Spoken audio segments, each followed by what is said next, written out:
অবশেষে ভোলারা যাচ্ছে নিকাশকের রাজ্যে।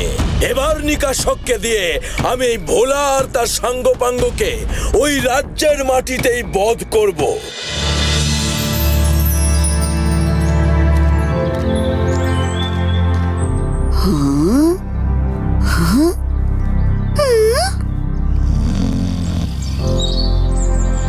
কি এরা সবাই এইভাবে শুয়ে ঘুমোচ্ছে কেন? এরা মনে হয় খুব রাত জাগে, তাই দেখ যে যেখানে পেরেছে শুয়ে নাক ডাকিয়ে ঘুমোচ্ছে।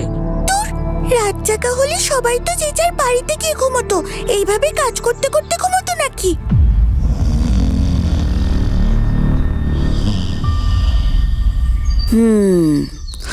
বকুল ঠিকই বলেছে নন্দী, এদের এই ঘুম স্বাভাবিক নয়। এখন বুঝতে পারছি এই রাজ্যের রাজা কেন সারাক্ষণ ঘুমিয়ে থাকে। আমার বিশ্বাস এরপর ওরা ঠিক তোমার রাজ্যের মধ্যে থেকে তোমার সঙ্গে দেখা করতে চাইবে।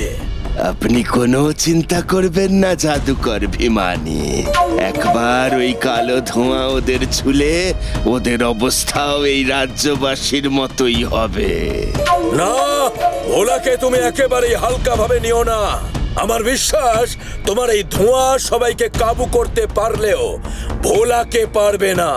ও ঠিক এই ধোঁয়ার থেকে নিজেকে বাঁচাবার একটা না একটা রাস্তা বের করে নেবে। তোমাকে অন্য কোনো রাস্তা ধরতে হবে। অন্য রাস্তা মানে? এমন কোন মায়াবী রাস্তা যা দিয়ে তুমি ভোলাকে বন্দি করতে সক্ষম হবে। আর একবার তাকে বন্দি করতে পারলেই একেবারে নিকেশ করে দেওয়াই হবে তোমার কাজ।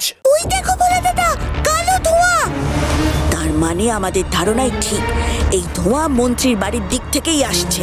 কিন্তু এই ধোঁয়া আমাদের শরীর ছুলে আমরাও যে ঘুমিয়ে পড়বো ভোলা।